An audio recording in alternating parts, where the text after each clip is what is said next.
नमस्कार, आदाब, बहुत-बहुत स्वागत आप सभी का। आप देख रहे हैं खास कार्यक्रम नज़र और नज़रिया। मैं हूँ आपके साथ बुशरा खानम फ़हाद।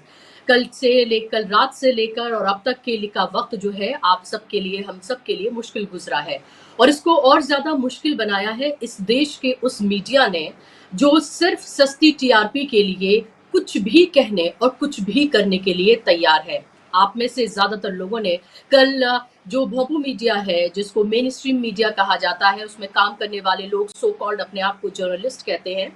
उन्होंने कल सस्ती टीआरपी के लिए रात भर जिस तरह की खबरों को चलाया, उससे इतना पैनिक सबके अंदर क्रिएट हुआ कि लोग अपने घरों में राशन भरने लगे, लोगों ने अपने गाड़ियों की पेट्रोल की टंकियाँ फुल कर लीं, राशन की दुकानों से राशन खत्म होने लगा, लो राशन महँगा होने लगा कुछ जगहों पर। लोग जो हैं वो आपस में एक-दूसरे को कॉल करके ये कहने लगे कि ये तो फुल ब्लोन वॉर हो गई है, यानी कि दोनों देशों के बीच अब तो ये पूरी तरीके से जंग छिड़ चुकी है। उसके बाद जब टीवी देखने के बाद जब आपने सुबह तक देखा होगा, अगर कुछ लोगों ने शायद इतनी ज़हमत की होगी, तो आपको ये पता चला होगा कि ज़्यादातर जो सेंसेशन फैलाने के लिए जो खबरें आपको दिखाई गईं, वो सब झूठी थी। उनमें से कुछ मैं आपके सामने रखना चाहती हूँ। जैसे ये कहा गया कि पाकिस्तान की राजधानी इस्लामाबाद पर कब्ज़ा कर लिया गया है। ये कहा गया कि 1971 के बाद ये पहली बार है जब कराची के अंदर तक हिंदुस्तान की सेना जो है वो घुस गई है। ये कहा गया कि जो आसिम मुनीर हैं, जो पाक सेना अध्यक्ष हैं, कू कर दिया गया है उनको और उनको हिरासत में ले लिया गया है और शमशाद मिर्जा जो है वो पाकिस्तान के नए सेना प्रमुख जो है वो बना लिए गए हैं। ये कहा गया कि पाकिस्तान में भारतीय सेना जो है वो अंदर तक घुस गई है। जो कराची पोर्ट है वो पूरी तरीके से बर्बाद निस्त-नाबूद कर दिया गया है। ये कहा गया कि जो ह्यूज ब्लास्ट है वो पाकिस्तान के पीएम के रेजिडेंस के बाहर जो हैं वो रिपोर्ट किए गए हैं। ये सब कुछ चलाया गया। ये कहा गया कि फिदायीन हमला जो है वो एक चेक पोस्ट पर किया गया है और इनमें से ज़्यादातर खबरों का खंडन, जो फिदायीन हमले की मैं बात कर रही हूँ, इसका खंडन खुद सेना की तरफ से किया गया और इनमें से ज़्यादातर खबरों का खंडन अब तक किया जा चुका है। हालत ये है कि रक्षा मंत्रालय को सामने आकर इस पर बाकायदा तौर पर टीवी चैनल्स को, सोशल मीडिया को और ऐसे इंडिविजुअल्स को लताड़ लगानी पड़ी है और गाइडलाइंस जारी करनी पड़ी हैं। उन्होंने ये कहा है कि इस तरह के जो जितने भी सैन्य ऑपरेशन हैं, उनकी जानकारी लाइव ना दी जाए। इस तरह की पल-पल की रिपोर्टिंग ना की जाए। ये भ्रामक खबरें ना फैलाई जाएँ। इससे जो हमारा पूरा ऑपरेशन है, उस पर असर पड़ सकता है, इस पर गहरा असर पड़ सकता है। उन्होंने एग्ज़ाम्पल्स दिए हैं करगिल के, उन्होंने एग्ज़ाम्पल दिए 26/11 के, एग्ज़ाम्पल्स दिए कंधार के कि उस वक़्त कुछ गलतियाँ हुई थीं, उन गलतियों को ना दोहराया जाए। लेकिन ऐसा लग रहा है कि इन टीवी चैनल्स पर इसका कोई असर नहीं पड़ रहा है। ये एक तरह से वॉर को सेलिब्रेट करना चाहते हैं। इसको एक तरह से इन्होंने एक सेलिब्रेशन का एक मौका बना लिया है। इसको आप देखिए रोमांटिसाइज़ किया जा रहा है और ऐसा बताया जा रहा है कि वॉर नहीं है, कि जैसे कोई सेलिब्रेशन का एक कोई मौका है।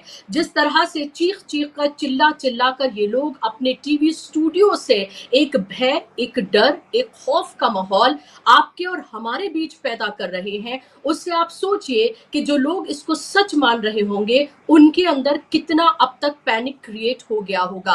ये सवाल सरकार से भी है कि आपने एडवाइजरी जारी की है, लेकिन क्या इन टीवी चैनल्स पर पाबंदी नहीं लगानी चाहिए? क्या इन टीवी चैनल्स पर सख्त कार्रवाई नहीं करनी चाहिए कि ऐसे वक्त में जब देश एक मुश्किल हालात से गुजर रहा है, देश के ऊपर हमला हुआ 22 तारीख को और उसके बाद जो दुश्मन देश है वो लगातार हमारी तरफ आंखें तरेर रहा है, वो लगातार जिस तरह से हमले कर रहा है, वो सिविलियंस को निशाना बना रहा है। आपको पता है कि पुंछ में, राजौरी में, उरी में किस तरह का माहौल बना हुआ है, कैसे वहां पर मासूम लोगों की जानें गई हैं, कैसे उनकी जान माल का नुकसान हुआ है, अस्पतालों की हालत क्या है और क्या इस सब चीज को सेलिब्रेट किया जा सकता है?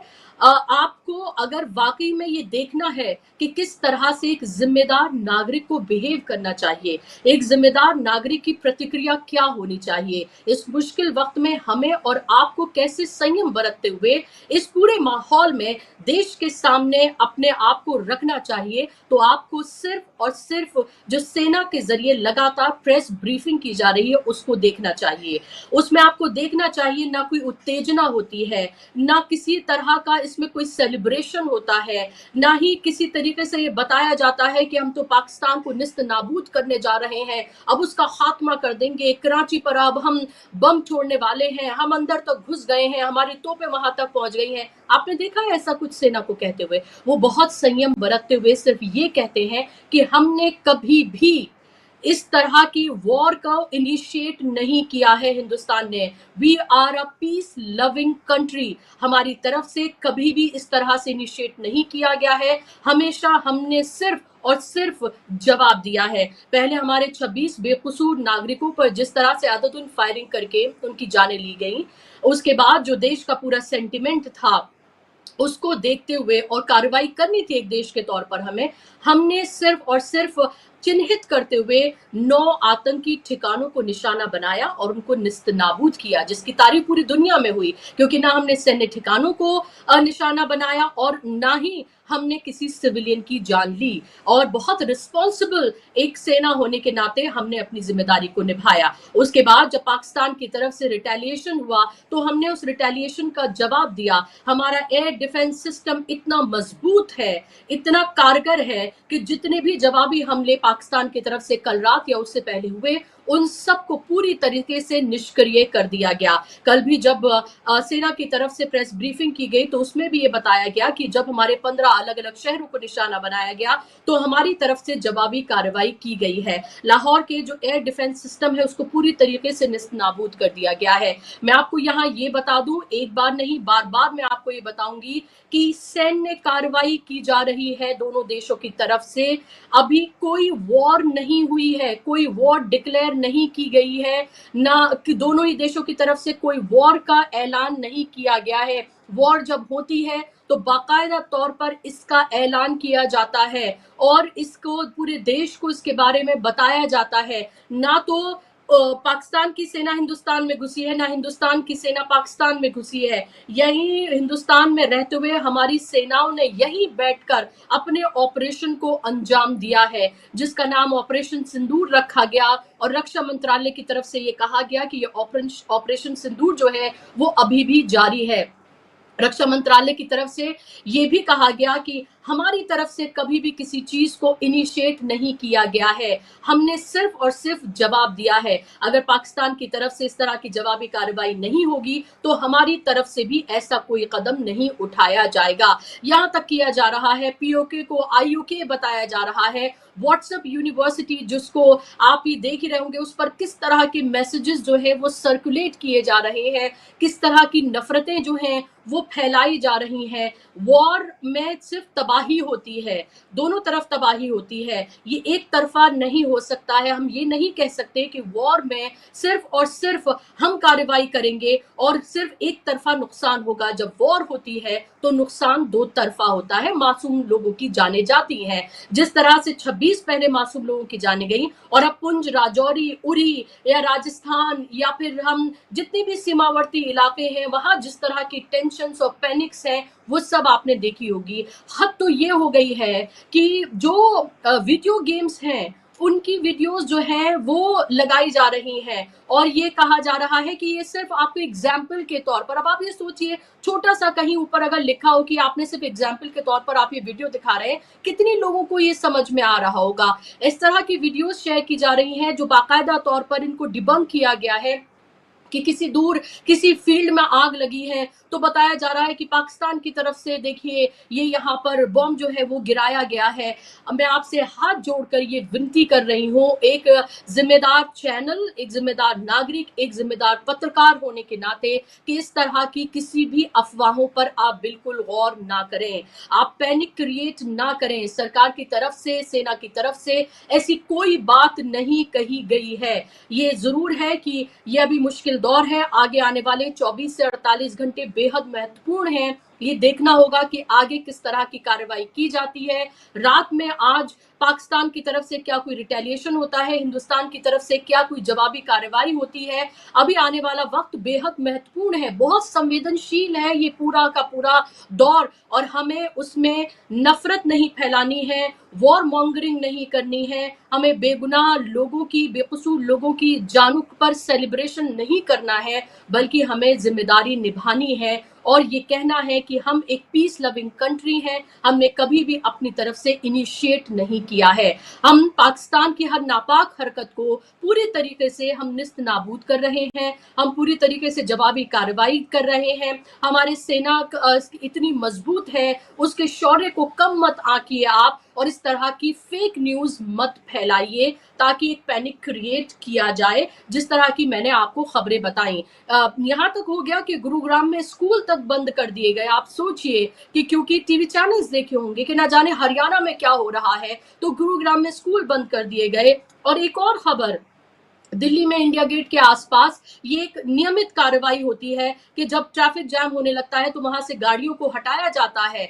ये मैं वो बता रही हूँ, जो चैनल अपने आप को सबसे तेज चैनल कहता है, उसकी तरफ से ये वीडियो चलाई गई बाकायदा तौर पर कि दिल्ली में भी देखिए गाड़ियों को हटाया जा रहा है, जैसे मानो कि दिल्ली में कुछ होने जा रहा है। किस तरह के ये पत्रकार हैं, किस तरह के ये टीवी चैनल्स हैं जो दिन रात, जब से ये पहलगाम हमला हुआ है, पहले धर्म के नाम पर लोगों को बांट रहे थे, और अब आप ये देखिए वॉर मॉन्गरिंग कर रहे हैं सिर्फ और सिर्फ इसलिए कि आप चिपक कर इनके टीवी चैनल्स को देखते रहें, इनकी टीआरपी बढ़ती रहे और इनके जेबों में जो हैं वो पैसे भरते रहें, सिर्फ इसलिए। आप देखिए कि किस तरह से ये पूरी की पूरी नेशनल सिक्योरिटी के साथ ये एक तरह का खिलवाड़ कर रहे हैं। ये तक बताया गया कि कुछ पायलट्स जो हैं उनको पकड़ लिया गया है और झूठी तस्वीरें जो है उनको ट्वीट किया गया। तो अगर कोई भी घटना हो रही है और उसका फौरन वीडियो अगर आपको मिल रहा है, तो आप ये सोचिए कि जरूर इसमें दाल में कुछ काला है। आप पूरी सत्यता को परखिए, देखिए, उसके बाद ही इस पर यकीन करिए। ऐसे ही आंख मूंद कर कुछ भी यकीन मत करिए। ये बहुत सेंसिटिव टाइम है। एक जिम्मेदार नागरिक के तौर पर ये आपकी और हमारी जिम्मेदारी है। आज हम जब बात करेंगे अपने पैनलिस्ट से, और जिनका मैं अभी आपको इंट्रोडक्शन कराने जा रही हूँ, आज हम ये बात करने जा रहे हैं कि आगे की स्थिति क्या होने जा रही है। जो तमाम कंट्रीज हैं जो आसपास, जो हम हमसे भी बात करें, पाकिस्तान से भी बात कर रहे हैं, उनको किस तरह से देखा जाए, आगे ये तमाम चीजें कितनी एस्केलेट होती हुई दिख रही हैं, इसका क्या नतीजा निकलने वाला है। क्या कोई ऐसा मोड़ आएगा जब हम कहें कि अब ये थम गया है, अब इससे आगे नहीं बढ़ेगा। क्या सैन्य जो कार्रवाई की जा रही है, क्या इससे आगे, क्या वॉर की तरफ बढ़ रहा है देश, इस सब के बारे में हम बात करेंगे। अब से कुछ देर में विदेश मंत्रालय की तरफ से भी प्रेस ब्रीफिंग की जाएगी और जो ब्रीफिंग होगी वो भी हम आप तक पहुंचाएंगे। चलिए, मेहमानों से मैं आपका तारुफ कराती हूँ। मेरे साथ कुछ खास मेहमान, जिम्मेदार लोग, इस देश के जिम्मेदार नागरिक आपके साथ जुड़ गए हैं। मेरे साथ डॉक्टर सुनीलम है, सोशल और पॉलिटिकल एक्टिविस्ट है, किसान नेता है। डॉक्टर सुनीलम जी, आपका स्वागत। मेरे साथ पॉलिटिकल एनालिस्ट सिद्धार्थ शर्मा जी जुड़ गए हैं। सिद्धार्थ जी, आपका भी बहुत स्वागत। मेरे साथ विवेक देशपांडे जी जुड़ गए हैं, सीनियर जर्नलिस्ट है, जाना माना चेहरा। विवेक जी, आपका भी बहुत स्वागत कार्यक्रम में। शुरुआत में डॉक्टर सुनीलम आपसे करना चाहूंगी। ये सब कुछ जो मैंने अभी अपना शुरुआती वक्तव्य रखा, और जो आप कल से लेकर अब तक देख रहे हैं, या मैं कहूं जब से ऑपरेशन सिंदूर शुरू हुआ है तब से लेकर अब तक, आप इसको कैसे देख रहे हैं? क्या ये मामला आपको आगे एस्केलेट होता हुआ दिख रहा है? क्या आपको लग रहा है कि मध्यस्थता अगर होती है किसी तरीके से तो क्या इसको रोका जा सकेगा? क्या आपको लग रहा है कि भारत बहुत ही नपे तुले कदम उठा रहा है, किसी भी तरीके से वो भी इसको एस्केलेट नहीं करना चाहता है? बहुत शुक्रिया बुशरा जी। एक तो ये कि आपने जो पूरा पर्सपेक्टिव रखा है, मुझे लगता है कि वो बहुत ज्यादा जरूरी है, और एज ए इंडिविजुअल मैं उसको एंडोर्स करता हूँ। दूसरी बात ये है कि हमारे को जो फीडबैक मिल रहा है, हमारे जम्मू कश्मीर के जो साथी हैं, जो हमारे पंजाब के साथी हैं, या जो गुजरात के साथी हैं, तो वैसे सब शहरों के अंदर आम तौर पर नॉर्मल सी है। लेकिन ये जो फेक न्यूज है, इसके चलते जो है वो गलतफहमियां पैदा हो रही हैं, और विशेष तौर पे मैं एक प्रोग्राम में था, तो उसमें मेरे को बताया कि किस तरीके से जब इस तरीके का पूरा आ गया मामला कि एकदम वॉर शुरू होने वाली है, तो फिर लोगों ने अपना जो है गाड़ियां जा करके पेट्रोल पंप के ऊपर लगा दी, किराने की दुकानों के ऊपर पूरी लाइनें लग गई, एकदम किस्म का एक पैनिक क्रिएट हो गया। तो एक बात तो ये है कि जो गलत तरीके से सब प्रचार प्रसार हो रहा है। दूसरा ये है कि लोग जो कार्रवाई हुई है, उस कार्रवाई के ऊपर अभी तक किसी ने सवाल खड़ा करने का काम नहीं किया है। मतलब आतंकी ठिकानों के को नष्ट किया जाना चाहिए, ये एक नेशनल कंसेंसस का विषय बना हुआ है, पॉलिटिकल सर्किल में, सोशल सर्किल में, मीडिया के सर्किल में। लेकिन हम ये भी देख रहे हैं कि इसका लाभ लेने की कोशिश हो रही है। हमने तमाम सारे शहरों के अंदर मोदी जी के पोस्टर जो है वो दिखाए जा रहे हैं, और ऐसा बताया जा रहा है कि जैसे मोदी जी इस जो है लड़ाई को लड़ने का काम कर रहे हों।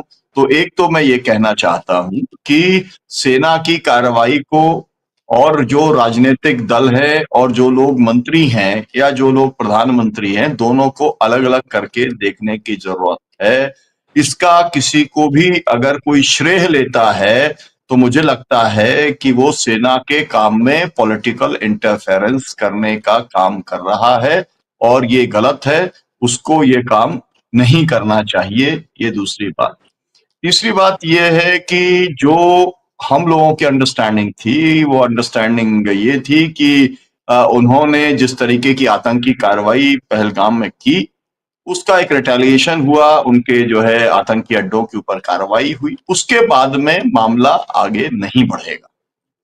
लेकिन जो फैक्ट है और जो तथ्य सामने आ रहे हैं, जो तथ्य सेना के द्वारा भी बताए जा रहे हैं, उससे ये पता चलता है कि पाकिस्तान जो है वो रुकने को तैयार नहीं है। वो आगे बढ़ करके तमाम सारी कार्रवाइयां उसके द्वारा की जा रही हैं। मतलब जो आपका सवाल था, उसका जवाब ये है कि मुझे एक तरीके से जो एस्केलेशन है, टकराव जिस तरीके का चल रहा था, उसके अंदर एक बढ़त दिखलाई पड़ रही है, जो लगातार बढ़ती हुई चली जा रही है। तमाम देशों के जो विदेश मंत्री या जो डिप्लोमैट्स हैं, वो सक्रिय हैं, है ना। यूनाइटेड नेशंस भी जो है, उसकी सिक्योरिटी काउंसिल भी, यूएस भी, वो भी सक्रिय है। लेकिन और यही उसी का परिणाम है कि जो दोनों जगह के सिक्योरिटी एडवाइजर्स हैं, उन लोगों के बीच में लगातार कम्युनिकेशन चल रहा है। आमतौर पर अगर वॉर की का स्टेज आता है, तो उसमें इस तरीके का कम्युनिकेशन नहीं होता, वो बाद के अंदर होता है। ये वाली बात भी हम सामने स्पष्ट तौर पर हम देख लेते हैं। अब मेरा कहना ये है कि सरकार ने जो एडवाइजरी जारी की या सेना ने जो एडवाइजरी जारी की, उसका इम्प्लीमेंटेशन कौन करेगा? उसका इम्प्लीमेंटेशन तो जो एजेंसीज हैं उन्हीं को करना पड़ेगा। और उनसे मैं ये एक किस्म मैं मांग ये करना चाहता हूं कि उनको सिंसियरली इस तरीके के जो नफरत और घृणा फैलाने वाले जो वीडियोस जो डाले जा रहे हैं, उनको रोका जाना चाहिए, और जो लोग ये काम कर रहे हैं, उनके खिलाफ में कार्रवाई करने का काम करना चाहिए। अब आप सोचिए कि मेरे जैसा व्यक्ति, है ना, मैं बहुत सालों से सब चीजों को फॉलो कर रहा हूँ, लेकिन अचानक जब मैंने सुबह ये खबर देखी कि बीएलए ने कब्जा कर लिया और जो है बलूचिस्तान के ऊपर, और भारत की फौज जो है मतलब वो पहुंच गई है वहां पर, और जिस तरीके से भारत ने बांग्लादेश को अलग कर दिया था, उस तरीके की स्थिति बन गई है। तो एक मिनट तो मैं खुद ही जो है पशुपेश के अंदर पड़ गया। मुझे लगा कि मतलब ये इस तरीके का प्रयास तो लंबे समय से चल ही रहा है बीएलए का, हो सकता है कुछ हो गया हो। तो मेरा कहने का मतलब ये है कि इसको एक इस समय बहुत स्ट्रिक्ट मॉनिटरिंग की जरूरत है। मुझे कहीं पर भी जनता की ओर से, राजनीतिक दलों की ओर से मोटे तौर पर उसके वायलेशंस दिखलाई नहीं पड़ रहे हैं। लेकिन ये जो जी। उनके भक्तों की अपनी टीम है, जो ट्रॉलर्स की अपनी टीम है, वो बाज नहीं आ रहे हैं। वो अपनी हरकत, जो हिंदू मुसलमान वाली हरकत है, ध्रुवीकरण की जो पूरी हरकत है, वो अपनी लगातार कंटिन्यू करने का काम वो कर रहे हैं। और मेरा कहना ऐसे लोगों के लिए ये है कि जो मुशीर अहमद शाह जो जनरल है पाकिस्तान के, वो जो काम कर रहे हैं वही ये लोग काम कर रहे हैं। ये वाली बात बहुत ही खुले शब्दों में कही जानी चाहिए कि आप ऐसा जी, काम नहीं कर सकते। अगर आप हिंदू मुसलमान का सवाल इस समय जब एक देश के ऊपर हमला हुआ है, वो देश अपनी सुरक्षा के लिए रिटेलिएट करने का काम कर रहा है, और आप अगर हिंदू मुसलमान का अगर आप सवाल खड़ा करते हो, तो ये सवाल तो पाकिस्तान के अंदर जनरल मुशीर के द्वारा भी खड़ा किया जा रहा है। तो ऐसे लोगों के ऊपर लगाम लगाना जो है वो काम है भारत की सरकार का, उसकी जो राज्य सरकारें हैं उसका काम है। मैंने तमाम सारी जगहों पर देखा कि वहां पर कार्यक्रम जो है उसके करने के ऊपर रोक लगा दी गई है। मैं इसके ऊपर भी कहना चाहता हूँ, आप देश में पैनिक कैसे क्रिएट कर सकते हो? अरे भाई, आपको अगर कोई ऐसा प्रोग्राम लगता है जिससे आपको लगता है कि कोई प्रोवोकेशन हो सकता है, तो उसके ऊपर आप रोक लगा सकते हैं। आप क्या करेंगे कि पूरी तरीके से आप जो नॉर्मल प्रोग्राम्स हैं आप उसके ऊपर कैसे रोक लगा सकते हैं, और क्यों आपको रोक लगानी चाहिए? ये वाली बात एकदम साफ है। और मैं ये भी कहना चाहता हूं कि अंदर अंदर क्या हो रहा है इससे कोई मतलब नहीं है। हम 146 करोड़ का देश है, कोई 140 बोलता है, कोई 142 बोलता है, 146 करोड़ का ये देश है। उसके नागरिक होने के नाते मैं जानना चाहता हूं प्रधानमंत्री महोदय से कि किस स्टेज के अंदर है स्थिति। आपको बहुत शौक है मन की बात करने का, आप अचानक आते हैं नोटबंदी कर देते हैं, आप अचानक आते हैं कि पूरे देश के अंदर आप जो है वो लॉकडाउन लगा देते हैं। तो ये समय है, आप पूरे देश को बताने का काम आप करिए कि भाई ये स्थिति है, और आप ये स्पष्ट तौर पे कहिए आपके मुंह से। मतलब हमारे देश के प्रधानमंत्री के मुंह से ये क्यों नहीं निकलता कि हिंदू मुसलमान के इस समय कोई भी सवाल को उठाएगा उसे बर्दाश्त नहीं किया जाएगा? क्यों नहीं वो बोलते? वो ये प्रधानमंत्री हैं, भारत का संविधान के अंदर वो शपथ लेकर के आए हैं। उनको ये बोलना उनका मजबूरी मानिए आप, या उनका कर्तव्य आप मानिए, और इस समय की जरूरत आप ये मानिए। पूरा देश जब एकजुट है, आप उसके अंदर आप किसी भी तरीके का आप विभेद पैदा करने का काम नहीं करना चाहिए। ये बात भी मैं स्पष्ट तौर पे कहना चाहता हूं। तो नॉर्मल लाइफ को जी। डिस्टर्ब आप मत करिए, इसका राजनीतिक श्रेय लेने की कोशिश नहीं करिए। एस्केलेशन वो आगे बढ़ रहा है, वो उनका फैसला है, और ये वाली बात भी सबको साफ रहनी चाहिए। मैं ये भी बात साफ करना चाहता हूं, सब लोग जो कश्मीर को जानते हैं, मैं 50 बार जाता रहा हूं, कश्मीर में युद्ध चल रहा है। पाकिस्तान ने कभी भी कबूल नहीं किया है ना?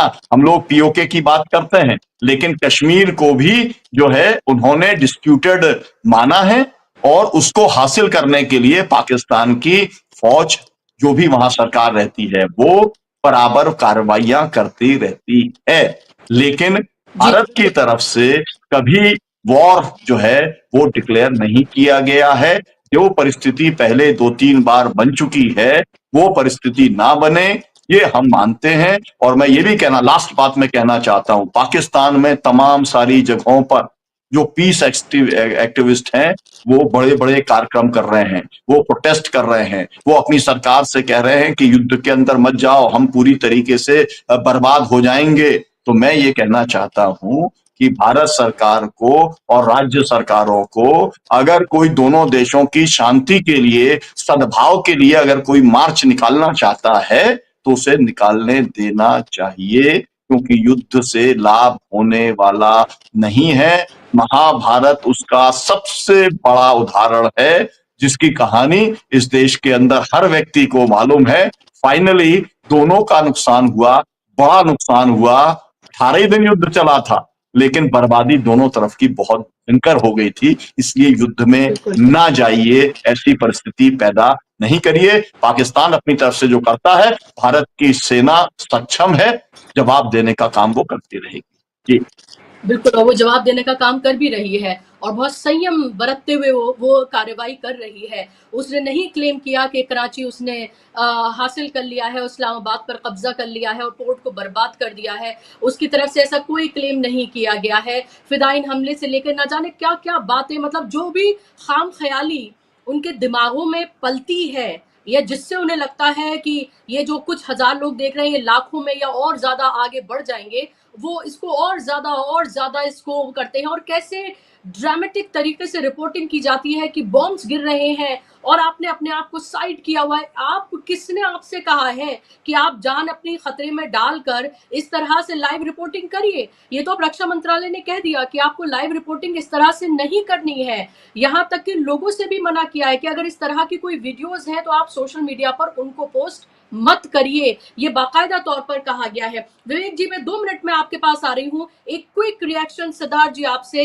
कैसे देख रहे हैं आप इस सबको, इस सारे तांडव को जो मीडिया की तरफ से किया जा रहा है, और इस सब में सेंसिटिव होती इस पूरी सिचुएशन को कितना एस्केलेट होते हुए देख रहे हैं? क्या आपको नहीं लगता 22 तारीख से लेकर आज तक अभी तक प्रधानमंत्री की तरफ से कुछ भी नहीं कहा गया है? उनको कम से कम देश जब एक ऐसी ऊहापोह से गुजर रहा है, एक मुश्किल दौर से गुजर रहा है, लोगों में भय है, डर है, और ये मीडिया इसको और बड़ा चढ़ाकर बता रहा है, तो उनको सामने आकर सांत्वना देनी चाहिए, बताना चाहिए हम किस स्टेज में हैं और आगे और क्या होने जा रहा है और कैसे संयम बरतना चाहिए। ये सब बातें नहीं कहनी चाहिए क्या? ने जो कहा, इस कार्यक्रम में एक चीज स्पष्ट हो रही है दर्शकों को कि एक समस्या है, एक कोई सच है और शायद उसका कोई समाधान है। समस्या ये है कि कल रात जिसने भी टीवी देखा उसने ये देखा कि भारत की गोदी मीडिया ने कराची से लेके इस्लामाबाद से लेके न्यूयॉर्क तक को अपने कब्जे में कर लिया। सुबह सुबह इन तीनों शहरों को वापस उन लोगों को दे दिया गया क्योंकि दिन भर आराम करके फिर आज रात में फिर हमला करना है। तो हुआ यह कि कल एक रात में पूरी गोदी मीडिया ने खुद की बची हुई साख को, खुद की बची खुची जो भी विश्वसनीयता थी उसको खुद ही ध्वस्त कर लिया। तो ये तो हो गई समस्या। समस्या ये हो गई। अब मैं बताता हूं कि सच क्या है। सच क्या है? सच ये है कि भारत में एक रक्षा मंत्रालय है। भारत में कोई आक्रमण मंत्रालय नाम की चीज नहीं है। थल सेना की कर्नल सोफिया कुरैशी ने भी 2 बार दुनिया के सामने आकर यही कहा कि भारतीय सेना की कार्रवाई विशुद्ध आतंकवाद के विरुद्ध थी। ये 2 बार उन्होंने कह दिया।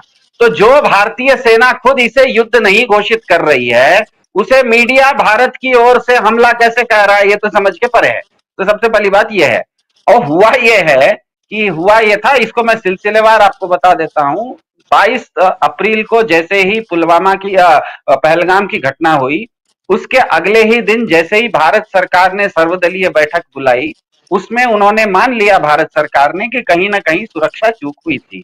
उसके तुरंत बाद हमें पता है कि भारत की कैबिनेट ने तीनों सेनाओं को बुलाया और कहा कि इस पर उचित कार्रवाई कीजिए। अब इसका मतलब बिल्कुल स्पष्ट हो गया कि भारत की विधायिका, खास करके जो 240 चुने हुए सरकार चलाने वाले सांसद हैं, उनको यह एहसास हो गया कि यह विषय इतना जटिल है कि अब वो इसको हैंडल नहीं कर सकते, इसको एक्सपर्ट्स को आउटसोर्स करना पड़ेगा, और उन्होंने इस चीज को एक्सपर्ट्स को आउटसोर्स किया।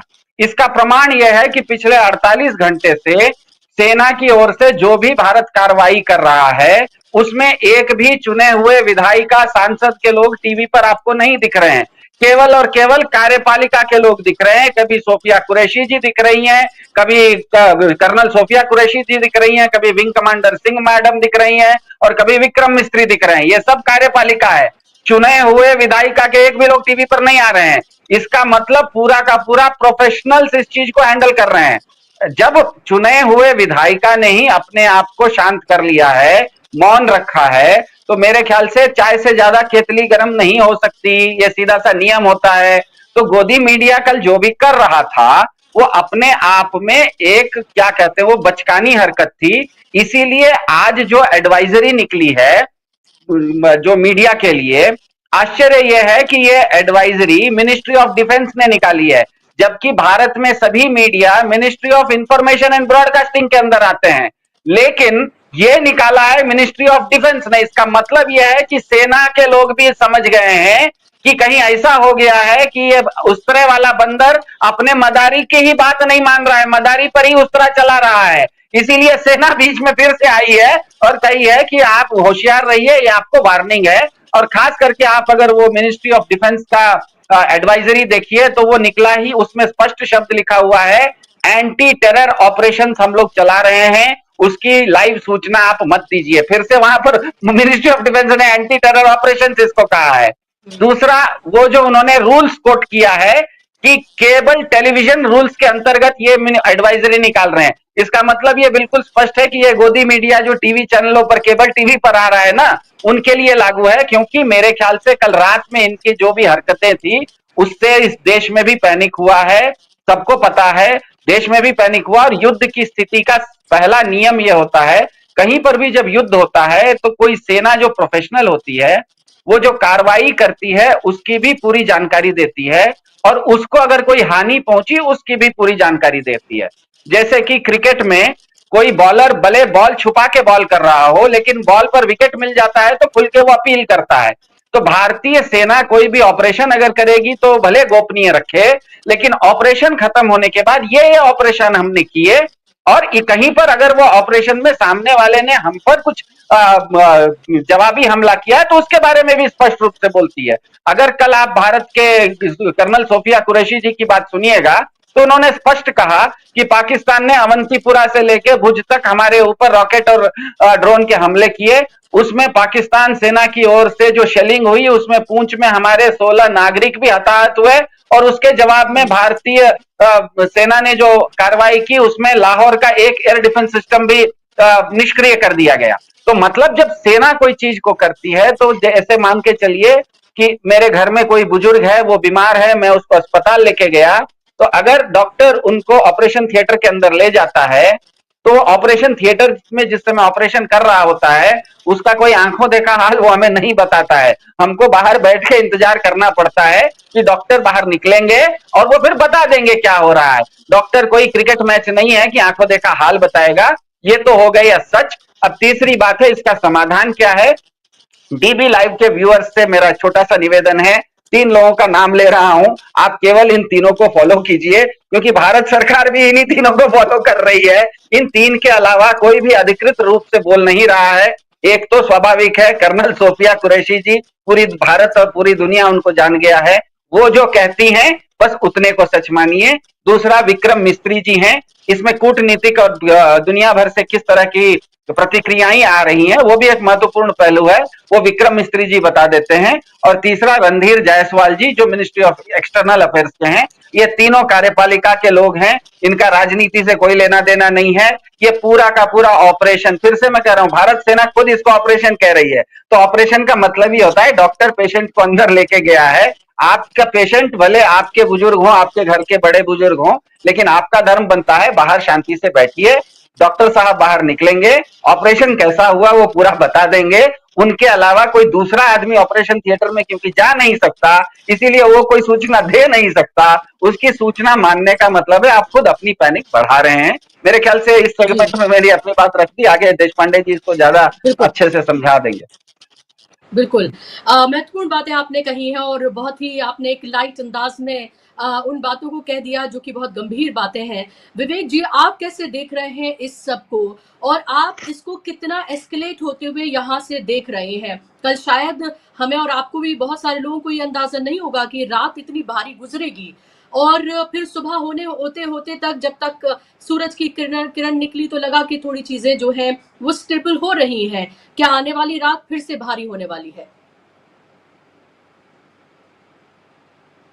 पहले तो ये सारे जो उन्मादी चैनल्स हैं, मैं बहुत परेशान हूँ कि इनके बारे में मुझे बात करनी पड़ रही। क्या ये मतलब इनके ऊपर टाइम वेस्ट करने का कोई मकसद नहीं। मैं इतने थर्ड क्लास लोगों के बारे में बात करूँ तो मैं अपनी डिग्निटी खुद ही कम कर रहा हूँ। इतने बोगस फालतू लोग बैठे हुए हैं सब चैनलों पे, जिस तरह की बातें कर रहे हैं। थर्ड क्लास ये एक ही शब्द इनके लिए इस्तेमाल किया जा सकता है। ये बोगस लोग हैं। और ये जो अभी डायरेक्टिव मिनिस्ट्री ऑफ डिफेंस की तरफ से आया है इन मूर्खों के लिए, मुझे आश्चर्य लग रहा है कि मिनिस्ट्री ऑफ इंफॉर्मेशन क्या कर रही है। ये तो इनकी तरफ से आना चाहिए था। क्या इनकी तरफ से खुली छूट है मिनिस्ट्री ऑफ इंफॉर्मेशन की तरफ से कि आपको जो कहना है वो कहिए? फिर इसलिए अभी मिनिस्ट्री ऑफ डिफेंस को इंटरवीन करना पड़ रहा है, इनको बताना पड़ रहा है। तो कौन है, मुझे तो याद भी नहीं है कि कौन है हमारे सूचना प्रसारण मंत्री। क्या आप में से किसी को याद हो तो जरा बताइए। कोई काम करने वाले मंत्री हो तो नाम याद रहे, या फिर कुछ गलत काम करने वाले मंत्री हो तो नाम याद रहे। अगर कोई काम ही नहीं कर रहा है, उस मंत्री का नाम भी याद नहीं आता, कौन है भी हमारे सूचना और प्रसारण मंत्री, जो इन लोगों को अभी तक तो इनको रिन करना चाहिए था।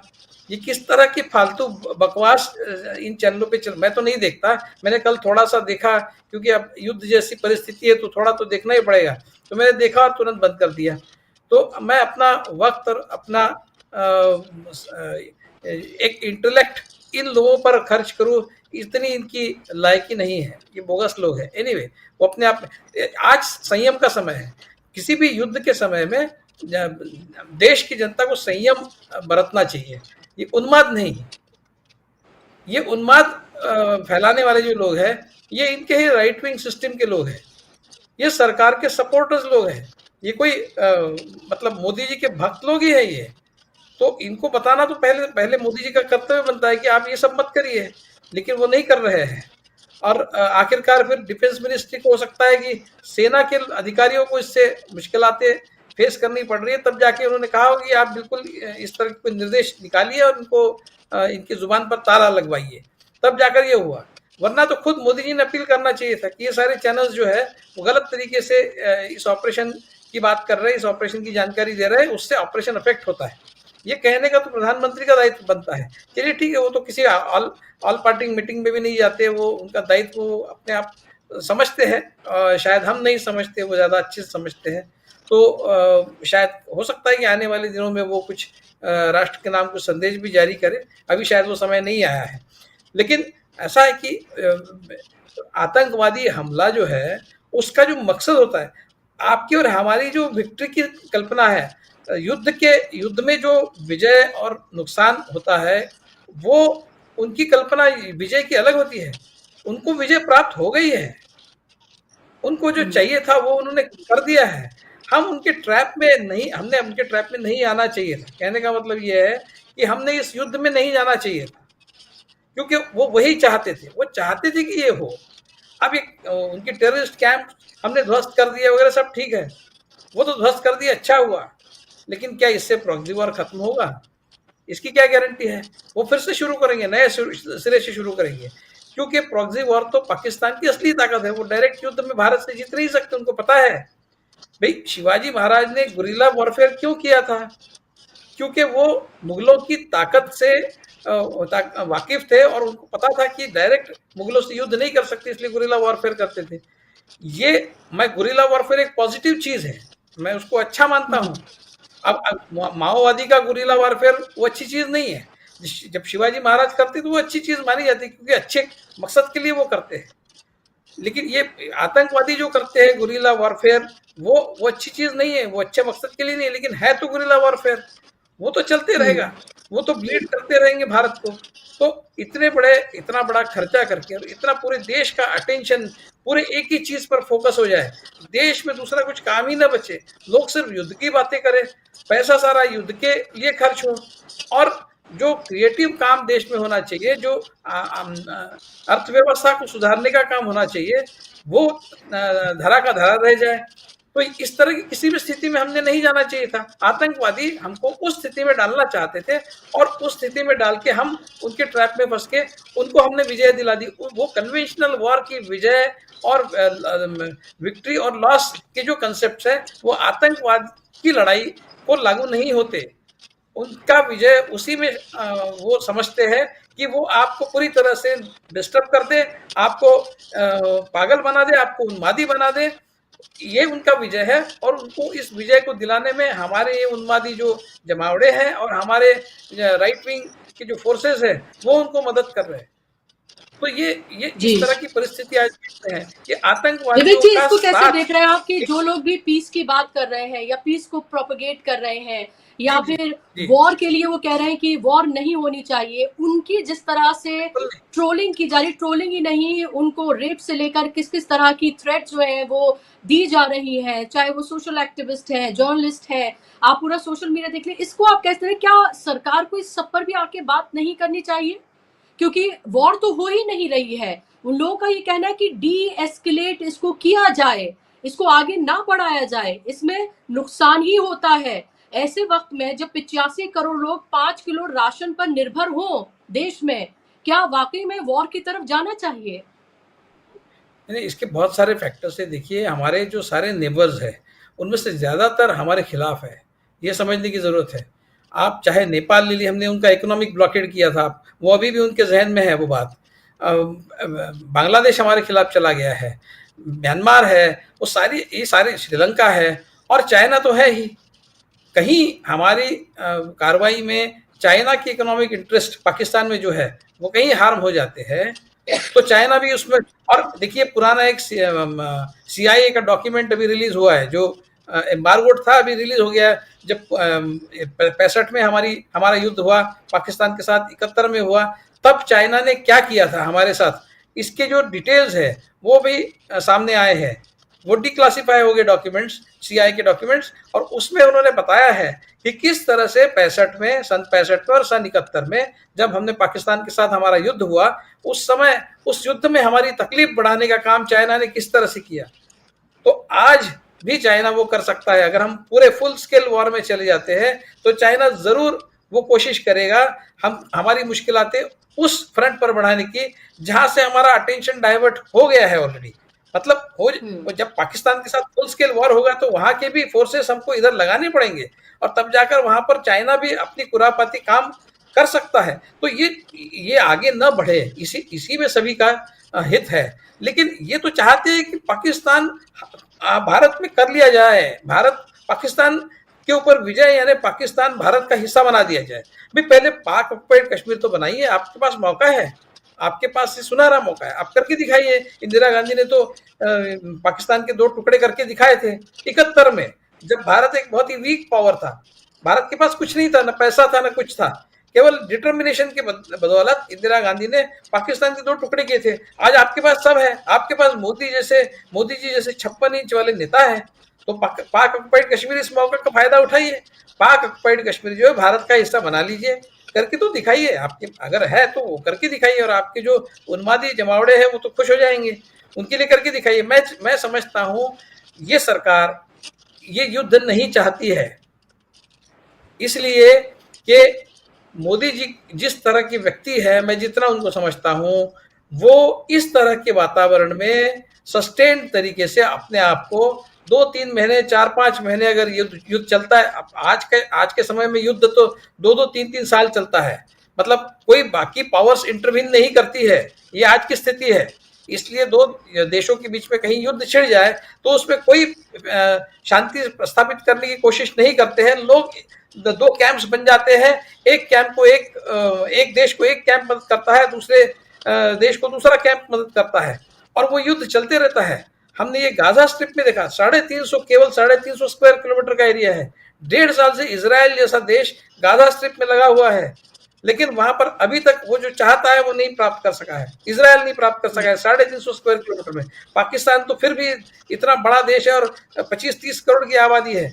आप क्या समझते हैं कि आप 5 महीने में, 4 महीने में पाकिस्तान को ध्वस्त कर देंगे? ऐसा नहीं होता है, आज के जमाने में नहीं होता है, किसी जमाने में होता होगा, लेकिन आज लंबे अरसे तक युद्ध चलता है। और मोदी जी जिस तरह के व्यक्ति है, वो अपने आप को इस स्थिति में लंबे अरसे तक नहीं देखना चाहेंगे, क्योंकि उनको बहुत सारे देशों में जाना है। पूरे दुनिया के जितने देश है, सारे देशों में उनको दौरे करने हैं, भारत के झंडे गाड़ने हैं हर देश में जाके। अभी वो नॉर्वे वगैरह के दौरे पर जाने वाले थे, और ये युद्ध जैसी स्थिति आन पड़ी तो वो नहीं जा पा रहे हैं।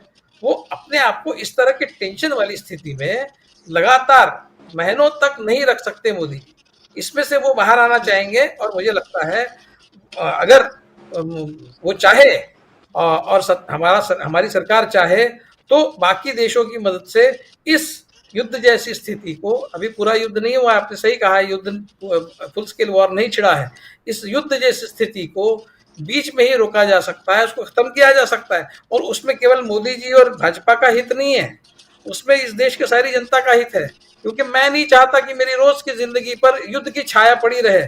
और कम से कम बेचारे वो जो हमारे भाई बहन हैं जो सीमावर्ती इलाकों में रहते हैं, आप उनकी नजर से जरा इस युद्ध को देखिए, आप थोड़ा सा करुणा की दृष्टि से देखिए।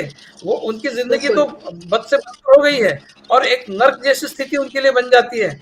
और ये इधर पटाखे फोड़ते हैं ये लोग, जो उन्मादी जमावड़े हैं राइट विंग वाले, ये तो सेलिब्रेट कर रहे हैं। सेलिब्रेशन का समय नहीं है, तो संयम बरतने का समय है। लेकिन ये इनको कब समझेगा, क्योंकि ये युद्धखोर है, बिल्कुल इसको युद्धखोर है। तो ये सारी जो परिस्थिति है, ये अगर इस तरह से महीनों तक बनी रही तो इस देश की मुश्किलातें बहुत ज्यादा बढ़ेगी। पाकिस्तान का क्या होता है उससे मुझे कोई लेना देना नहीं। एक भारतीय नागरिक होने बिल्कुल के नाते पाकिस्तान की क्या स्थिति होती है उससे मुझे क्या करना है। वो पहले ही बुरी स्थिति में है, वो और बुरी स्थिति में चला जाए मुझे कोई फर्क नहीं पड़ता।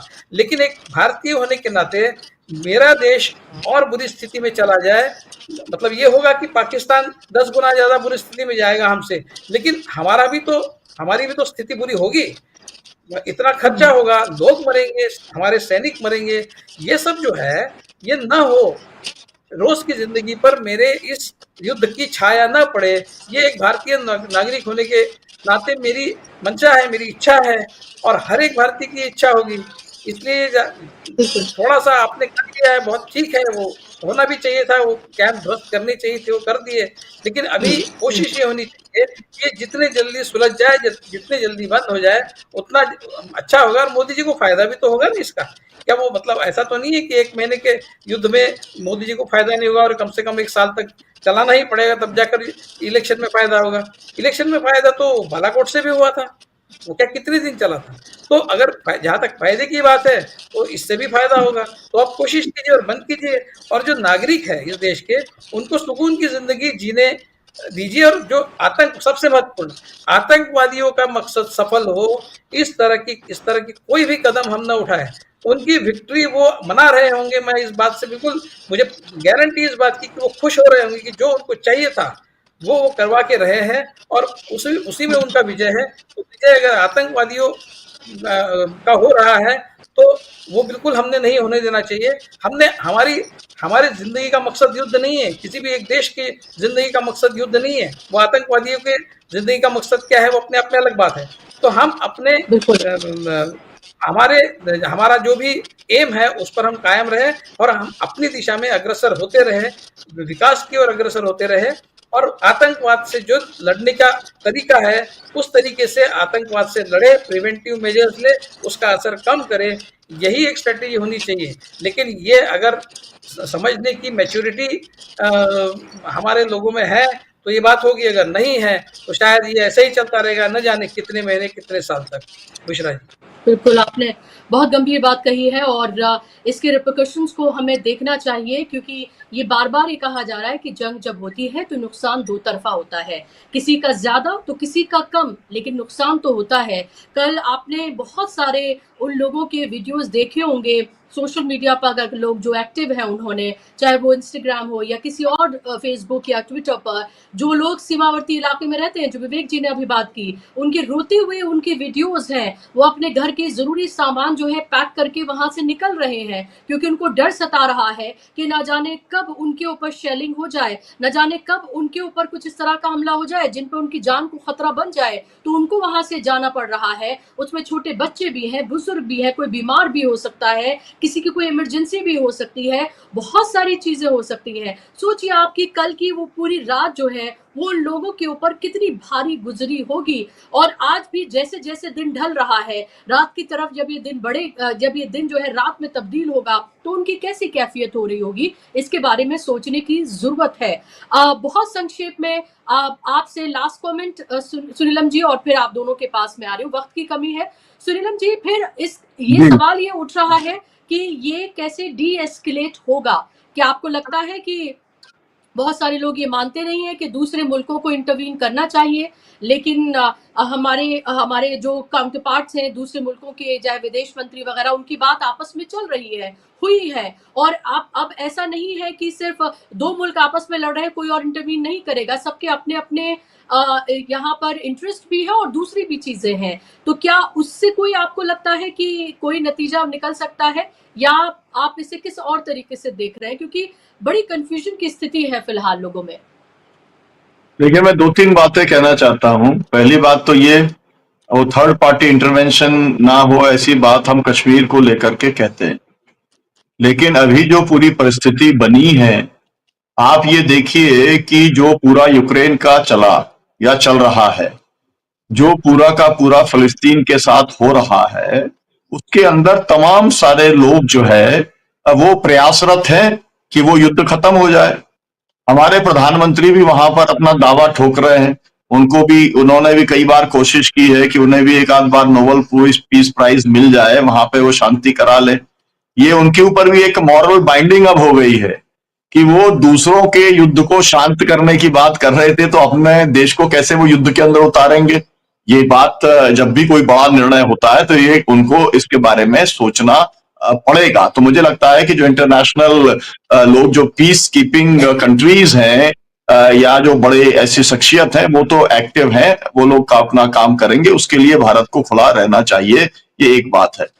दूसरी बात मेरा कहना यह है कि ये जो केवल अपोजिशन ने जो कहा है वो बात, मेरी बात बुरी ना मानी जाए।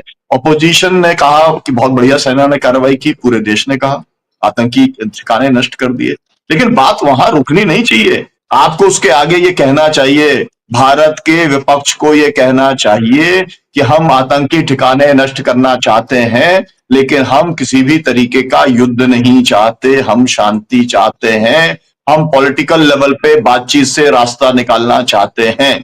आप जितने आतंकी ठिकानों पे कार्रवाई करोगे, उस कार्रवाई में हम साथ खड़े हैं, लेकिन जब युद्ध की बात आएगी तो हम आपसे कहेंगे कि आप इसका पॉलिटिकल सॉल्यूशन निकालिए, बातचीत करके आप हल करिए। ये मेरा सुझाव है, कॉन्क्रीट सुझाव है।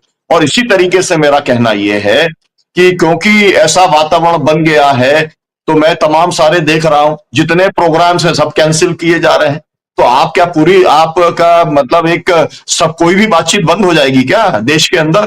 कोई कुछ बातचीत नहीं करेगा। और इस समय अगर आपने मोदी जी को कुछ बोल दिया, तो मोदी सरकार को कुछ बोल दिया, अरे तो आप तो जो है कैसे व्यक्ति हैं कि आप प्रश्न चिन्ह लगा रहे हैं। देश के अंदर ऐसी स्थिति बनी है और आप मोदी जी के ऊपर सवाल उठा रहे हैं।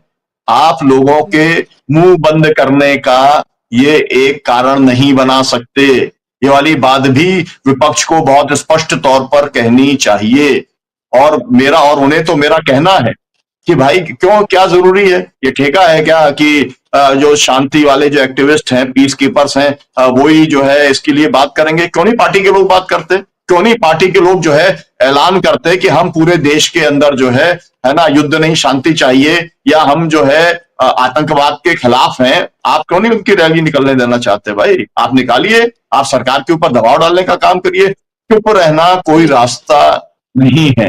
ये भी मैं बात को बहुत स्पष्ट तौर पे कहना चाहता हूं। और मेरा एक और कहना यह है, तमाम सारी खबरें ऐसी आ रही हैं जिससे मुझे मालूम ये पड़ता है, मेरे मित्रों ने बताया, शादियों के अंदर भी अगर कोई मुस्लिम लोग जा रहे हैं और उनको ऐसा बता करके कि ये देखो आ गए पाकिस्तानी, है ना, स्कूल के अंदर बच्चे हैं, उनके बारे में अगर इस तरीके की टिप्पणियां की जा रही हैं, तो मुझे लगता है कि इससे बड़ा जो है इमोरल काम और गलत काम कोई दूसरा नहीं हो सकता।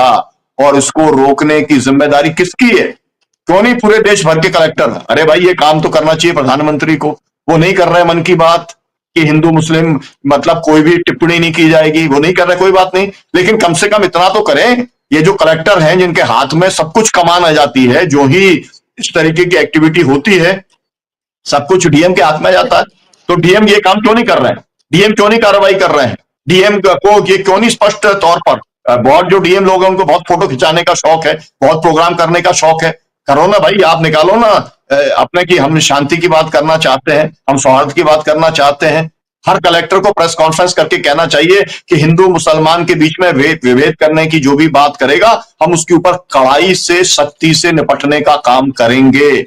मेरा कहना यह है कि सुप्रीम कोर्ट हेट स्पीच को खत्म करने की बात कर रहा है, लेकिन ये जो मतलब गोदी मीडिया के तमाम सारे एंकर्स हैं और तमाम सारे ये जो लोग हैं, जो इनके पेड लोग हैं, ये लोग अगर इस तरीके का नफरत और ये फैलाने का काम कर रहे हैं, इनके ऊपर कार्रवाई होनी चाहिए। और ये कार्रवाई करने की मांग अपोजिशन को खुल करके करनी चाहिए, सिविल सोसाइटी को भी करनी चाहिए। चुप होने से काम नहीं चलेगा। ये देश हमारा है और ये देश युद्ध में ना उतरे, ये हमको सुनिश्चित करने का काम हमको ही करना पड़ेगा।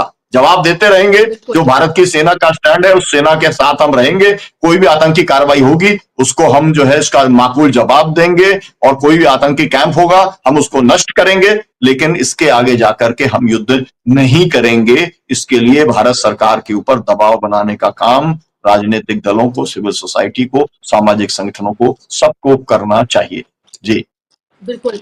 और हमने देखा, जो आपने बात कही नफरत की, कि कैसे पुंछ के रहने वाले जो एक टीचर हैं, क्योंकि उनकी दाढ़ी थी, उनको कैसे चैनल ने जो है वो आतंकी घोषित कर दिया था, और वो खबर उनकी तरफ से चलाई गई थी, और फिर उनके परिवार को सामने आना पड़ा था। तो जल्दबाजी, हड़बड़ी इतनी है कि हर दाढ़ी वाले को वो जो है आतंकी के तौर पर पेश करने के लिए एक तरह से तिलमिलाए हुए हैं। और इससे आप समझिए कि दिमाग में उनके कितना, एक मजहब को लेकर कितना कुंद जो है उनके दिमाग में भरा हुआ है। संक्षेप में आपसे, और फिर विवेक जी आपसे लास्ट में, बहुत कम वक्त है। सिद्धार्थ जी, ये जो लोग आर पार की बात कर रहे हैं कि हो जाए इस बार आर पार, क्या उनको क्या कहा जाए? ये आर पार मतलब क्या चाहते हैं वो? जैसे कल रात में गोदी मीडिया ने आर पार की बात की, तो आज दिन भर में स्टॉक मार्केट भी 800 पॉइंट गिर गया, और रुपया का रुपये की कीमत भी गिर गई। तो हर चीज की कीमत होती है। लोगों को ये समझना चाहिए कि ये मामला बहुत संजीदा है, टेस्ट मैच जैसा है। ये T20 का कोई सुपर ओवर नहीं है कि 6 बॉल इधर से कर दिया, 6 बॉल उधर से कर दिया, गेम खत्म हो जाएगा। एक चीज बिल्कुल इस चीज में स्पष्ट हो गई है, मैं उसको दोहराऊंगा, लेकिन दोहराने की जरूरत नहीं है। पहलगाम के बाद ये बिल्कुल स्पष्ट हो गया है कि बीजेपी के लोगों की विचारधारा कुछ भी हो, लेकिन भारत सरकार की नीति में उससे अंतर आ गया है। भारत सरकार स्पष्ट रूप से 2 दिन पहले जब उसने ऑपरेशन सिंदूर के बारे में कहा, तो कर्नल सोफिया कुरैशी ने उसको कहा। भारत के विदेश सचिव ने यहां तक कह दिया कि पाकिस्तान की ओर से पहलगाम हुआ ही था भारत में धार्मिक उन्माद फैलाने के लिए, दंगे भड़काने के लिए। तो इसका मतलब ये बिल्कुल स्पष्ट है कि भारत की सरकार और बीजेपी के, हो सकते हैं समर्थक हो या सांसद हो या 240 जो भी हो, उन दोनों में एक बिल्कुल अंतर आ गया है। और अभी जो ऑपरेशन ये चल रहा है, उसमें भारत की पूरी विधायिका नेपथ्य में जा चुकी है, और ये केवल और केवल कार्यपालिका इसको प्रोफेशनली हैंडल कर रही है। और प्रोफेशनली वो कैसे हैंडल कर रही है उसका, मैं, जैसे आपने पूछा क्या ये एस्केलेशन होगा, डी एस्केलेशन होगा, तो अगर 1 मिनट में मैं उसको समझा दूं, 1 मिनट समय है बुशरा जी? तो जी सबसे जी, बोलिए सबसे बोलिए। पहले कोई भी युद्ध होता है ना, कोई भी, अगर पहले बात तो ये कि अभी भारत में युद्ध नहीं हो रहा है। दूसरी बात यह कि कहीं भी अगर कोई युद्ध होता है तो पहले स्टेज में एक दूसरे के हवाई जहाज एक दूसरे के सीमा के बहुत अंदर आके बमबारी करके वापस चले जाते हैं। वो होता है युद्ध की शुरुआत। दूसरे स्टेज में जब बमबारी या शुरू हो जाती है हवाई जहाजों से, तब होता है कि थल सेना दूसरे के देश में घुस के उनकी जमीन को हथिया लेती है, उनके जमीन पर जाके बैठ जाती है। ये दूसरे स्टेज में होता है। ये जब 2 स्टेज हो जाता है तो युद्ध का अंत तब होता है जब नौसेना आती है और उनका रसद जो जाता है वो पूरे बंदरगाह को वो नेवल ब्लॉकेड कर देती है, वो बंदरगाह को बंद करवा देती है। अभी मुझे बताइए, यहाँ पर तो अभी तक एक भी भारत का या पाकिस्तान का हवाई जहाज एक दूसरे के सीमा में ही नहीं गया है। तो यहाँ युद्ध की बात ही करना, युद्ध की बात बिल्कुल बेमानी है। और जहां तक ऑपरेशन सिंदूर था, बहुत लोग कहते हैं कि उसमें भारत ने कुछ बहुत बड़े बड़े मिसाइलों का इस्तेमाल किया था, ब्रह्मोस वगैरह का इस्तेमाल किया था। जानकारी के लिए बता दें, ब्रह्मोस न्यूक्लियर कैपेबल मिसाइल है जिसमें 800 किलोग्राम का मतलब विस्फोटक लगता है, जरूरत पड़ती है। और जो भारत ने वहां पर बम फोड़ा था इनके ऊपर, बहावलपुर में एक अंतरराष्ट्रीय आतंकवादी है मौलाना मसूद अजहर, उसके ठिकाने पर जो बम फोड़ा था ना, उसके लिए एक 5 किलो विस्फोटक वाला एक छोटा सा कामिकाजे ड्रोन है, उसको बैंगलोर में एक छोटी सी फैक्ट्री में बना था वो, और उससे उसको फोड़ा गया था। तो भारत की अभी ये युद्ध शुरू ही नहीं हुआ है कि भारत कोई बहुत बड़े बड़े अस्त्रों का इस्तेमाल करे। मच्छर को मारने के लिए कोई मशीन गन की जरूरत नहीं होती है, मॉर्टिन काफी होता है। जी, बिल्कुल, आपने बिल्कुल सही कहा है, और सबको उसी तरह से देखने की ज़रूरत है। विवेक जी, लास्ट कमेंट आपका, ये आर-पार की जो ये बात कर रहे हैं, इनको क्या कहेंगे आप, और किस तरह से आगे बढ़ते हुए फिर इस मामले को हम देखें? और क्या आपको लगता है कोई अभी किसी तरह का भी इंटरवेंशन किसी देश का इसको अभी डी एस्केलेट कर सकता है? बहुत संक्षेप में, वक़्त की बहुत कमी है। समझता हूँ आर पार की लड़ाई तो ये नहीं लड़ेंगे। मैंने पहले ही कहा, पहले चरण में कहा कि मोदी जी अपने जीवन को अपने कार्यकाल को इतने दिनों तक इस तरह से ओवरशैडो होते हुए नहीं देखेंगे, क्योंकि उनको और भी बहुत कुछ हासिल करना है, बहुत सारे देशों में जाना है और बहुत सारे देश बचे हैं दुनिया के जहां वो गए नहीं है, भारत का झंडा गाड़ना है। तो इसमें वो फंसे रहेंगे, अटके रहेंगे, ऐसा मुझे नहीं लगता। वो सस्टेन नहीं कर सकते, इसलिए ये लंबा नहीं चलेगा, क्योंकि आखिर सारा कुछ जो है वो मोदी जी की मर्जी से ही होता है। इस देश में जो भी हो रहा है वो मोदी जी जो निर्णय लेते वही होता है। तो मुझे नहीं लगता ये एक और आर पार की लड़ाई लड़नी है तो फिर आप पाक ऑक्युपाइड कश्मीर जो है भारत में करवा लीजिए, आपके पास मौका है। मैंने तो कहा वो अगर हो जाए तो वो तो बहुत बड़ा अचीवमेंट होगा, वो करना चाहिए। इंदिरा गांधी के जैसा नाम अगर इतिहास में दर्ज कराना है मोदी जी को, तो पाक ऑक्युपाइड कश्मीर अभी ले ही ले अपने साथ। लेकिन अंततः ये है कि जिस घटना से इसकी शुरुआत हुई उस दृष्टि से हमको देखने की जरूरत है। जिस घटना से इसकी शुरुआत हुई, 26 इनोसेंट लोगों की जानें आतंकवादियों ने वहां पर ली, उसका बदला, उसके बदले के एवज में हम सब ये कर रहे हैं। लेकिन उसके बदले में हम जो कर रहे हैं उससे और अगर हमारे नागरिक आहत होते हैं तो फिर ये तो जीरो सम गेम हो गया। फिर तो हम जिस बात के लिए करने की मशक्कत कर रहे हैं वही बात अगर दोहराई जा रही है आने वाले स्टेजेस में, और भी लोग मरने वाले हैं, जो ऑलरेडी पूंछ में लोग मर चुके हैं, तो फिर किसी एक सेट ऑफ पीपल के मृत्यु का अगर आपको बदला लेना है तो उसका सेक्रीफाइस दूसरा कोई एक सेट ऑफ पीपल क्यों करे? ये कौन डिसाइड करेगा कि उसके लिए कौन मरेगा? उनकी मृत्यु की कीमत कौन अदा करेगा? भाई जो मर गए हैं वो तो मर गए हैं, लेकिन उसके लिए और भी ज्यादा नागरिक मारे जाए ये कौन तय करेगा? ये कहाँ का न्याय है? ये समझने की जरूरत है। तो ये जब हम समझेंगे, इसको लेंगे, तब जाकर हमको पता चलेगा कि इस तरह का युद्ध जो है वो हमको कहीं भी किसी भी अच्छी स्थिति में ले जाने के योग्य नहीं होता है, और इसलिए इस तरह का युद्ध नहीं होना चाहिए। अगर उन्होंने हमारे देश पर हमला किया है, उनकी आर्मी हमारे देश में आई है, वो तब जाकर हमारा इस तरह का रिस्पांस मैं समझ सकता हूँ। लेकिन आतंकवादी हमले के रिस्पांस में फुल स्केल वॉर हो जाए, ये बेवकूफ़ी है, ये नहीं होना चाहिए। क्योंकि इससे हमारे नागरिक जो 26 आहत हुए हैं तो 2600 हो जाएंगे, 26,000 भी हो सकते हैं अगर ये बहुत लंबा चलेगा तो। वो नहीं होना चाहिए। नागरिकों का जीवन जो है, भाई नागरिकों का जीवन अच्छा रहे, वो सुरक्षित रहे, इसीलिए तो सेना होती है।